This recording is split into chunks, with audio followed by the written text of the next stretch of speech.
ever had one of those days, those nights when you just couldn't sleep? Uh, you wake up at, you know, go to bed at 11, 12 o'clock at night, which is what we did last night. We're stayed up too late, but it's kind of been one of the results of my career changes that I'm sitting up till 11 or 12 o'clock every night. So we get into bed about 11:30, but 2:30, between 2:30 and 3 o'clock, I wake up, couldn't go back to sleep. Was in and out, in and out. Alarm goes off at 6:30. I turn it off. It goes off again at 7. I get up because I'm supposed to be in Lexington at 9 for our team meeting. And I'm not a morning person. I'm a morning person, but I'm not a morning person who wakes up in the morning and hits the ground running. In fact, I'm the exact opposite. I'm a morning person because I'm like an old truck, an old carbureted engine truck, and I have to warm up a little bit before you put me in gear. Like I have to get up and I have to sit on the couch and I have to contemplate life for a little bit and have a cup of coffee, sometimes two, before I can even get dressed to go out the door. That's just me. My wife, on the other hand, not a morning person. She doesn't get up as early as I do, but she still gets up. She's up by 7 or 7:30 every morning, hits the ground running. And it's just blah, blah, blah, blah, blah. When she comes down the hallway, she's just going 100 miles a minute. That's not me. I have to warm up in the morning. And as I sit on the couch this morning drinking my coffee, I realized there was no way that I was going to take the chance of driving down Leestown Road to Lexington and back on a couple hours sleep. So I did my. Thankfully, I'm not driving the truck anymore because if I was truck driving, I would have had to go anyway and fight all my truck driving buddies out there will know about running from the black dog. Uh,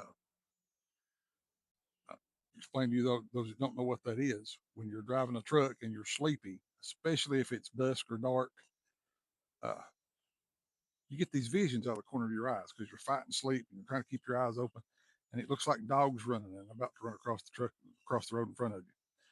So when you hear a truck driver talking about I've been chasing that black dog or the black dog's been chasing me tonight, that's they're just saying that they've been sleepy.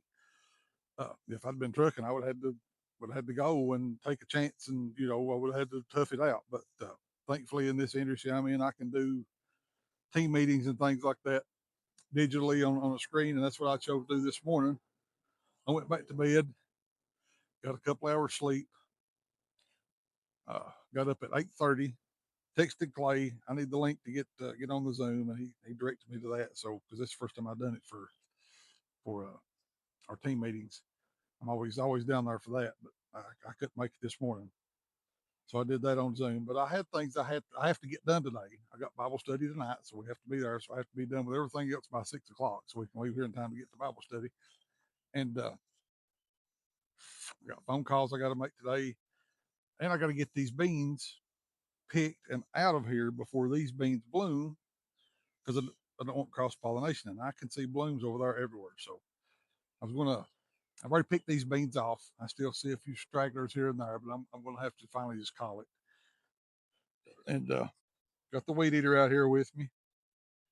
So when I get done, I'll take the weed eater and I'll probably do these cucumbers too and just go right along the inside of this cattle panel, this arch, and just cut them loose at the ground and let what I haven't torn off. See, I've torn this side off already. It's opened up. And this side over here is still a lot of vines on it. I haven't torn those off because I wanted to show you something. But I'll cut all these vines off at the ground and just let the roots rot in the ground. The roots are storing nitrogen. They'll release that nitrogen into the dirt as they decompose, improving the soil. So when you grow beans, if you can leave the roots in there, that's good. But I wanted to show you these are the beans that I've picked. Pretty good, pretty good haul, but they're a late season, late picking bean, and you get some that look like this. So if you buy beans late in the year, you'll get some beans that look like that. I'm going to show you why that is. You see these dead leaves in here? See all these? You see some white beans that are done. I'm not even fooling with picking those. They've already started drying on the vine. But what happens is those leaves get shaded, and they don't get enough sun to produce to make chlorophyll to keep them green. So ultimately they die, just like the leaves on the trees in the fall. As the days get shorter, the leaves start to turn colors. Fun fact, when you get those bright colors like the oranges and the reds before everything turns brown, that's the natural color of those leaves. So a red oak, the leaves are red. A white oak, the leaves are golden. Uh, Hickories, the leaves are orange. Poplars, the leaves are yellow. Uh, a yellow poplar, and that's why. So the chlorophyll is what makes them turn green. So that actually those pretty fall colors that you get at the end of in October, that's the natural color of those leaves minus the chlorophyll. But they can't live without the chlorophyll. So bean plants are the same way. And so when they get shaded and they can't produce chlorophyll, well, they die. But you have beans that are growing inside on those vines, and those dead leaves are laying on those beans. And as those leaves decompose, they stain the beans. That won't wash off. That rusty look on those beans won't wash off. It won't come off, but it won't hurt you either. There's nothing wrong with that bean. You can eat it just like it is. Some people are turned off by that, and they'll string those beans and drop the beans out of them. Throw the bean hull away, the green bean part of it. They'll throw that away, and they'll just put the beans in with what they've broken and what they're going to eat. It don't bother me to eat them. Uh, I'll probably dry these to make shucky beans, or as you Yankees like to call them, leather breeches. Dry them out and then rehydrate them when we're ready to eat them. And that's probably what we'll do with these, or we may freeze them. I don't know. We've got a lot of shucky beans in there. But yeah, that's why your beans look bad. These late pickings, when you go buy fresh beans and you get some that look bad, you say, "Oh, them beans look kind of rough." And sometimes you can get a discount on them. But that's what causes it. There's nothing wrong with that bean. It's just the natural process of the plant, the leaves that are shaded dying off, and as the plant continues to grow. So there's nothing wrong with those beans. You can eat them; they won't hurt you. There's nothing toxic that I know of on a bean plant. I wouldn't eat the leaves because they don't feel. I mean, they're kind of like Velcro, you know. They stick to you, so I wouldn't eat them. But they may give you a tummy ache. But as far as I know, there's nothing toxic on a bean plant. Don't take my advice and go make a salad with bean leaves. But that's why your beans are stained this time of year. There's nothing wrong with them. It's just a natural thing. You can it's unavoidable. Uh, it's not a bad farmer grew bad beans. It's just I saw a bean over here and I went to come get it. I'm gonna have to call it though. I got phone calls to make. I got people to call about showings. Uh, got some callbacks I got to make from the open house the other day. So I got some 9 to 5 stuff to do, but I got to get all this done to protect the integrity of the grandpa bean. Speaking of which, there they are. And you see, here's the timetable that I'm on. See the blooms. Now, you look across there, and I know it won't show up on this phone because looking at them with the naked eye, you can see those little buds ready to pop open. They're everywhere. So I have to get these cut loose and get those the blooms that are on here that are opened up, and there are several. Here's one right here, but there's a bunch of them.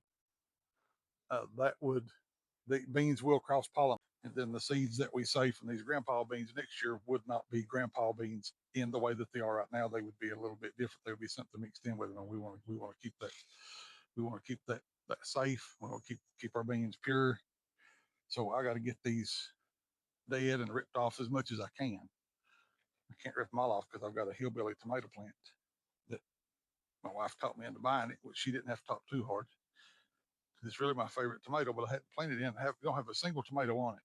But I planted it right beside these beans, and the beans are actually here's some of the limbs. It's got blooms on it. The beans are actually what's holding it against the cattle pen. I've got very little of it tied, so I have to tie it up too. But anyway, that's the garden.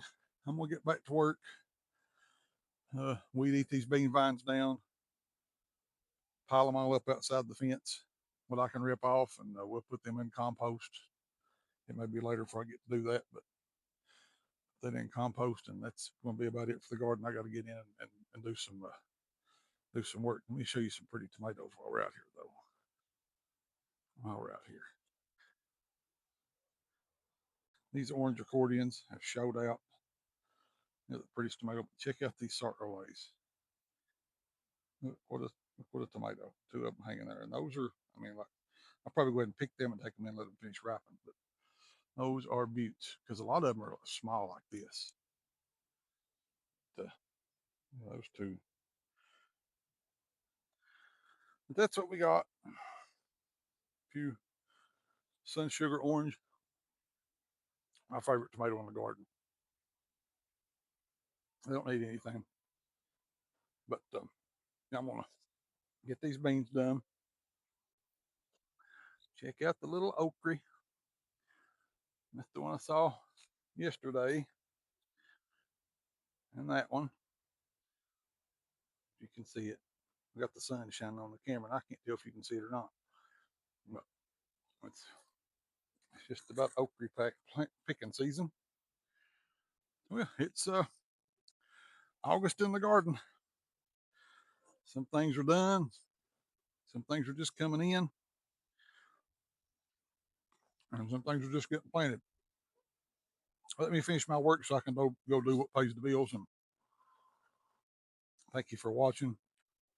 Jesus loves you. I love you. It's been your gardener real estate agent. If you need any help, give me a call. I got my phone on me. I'll answer you in the garden.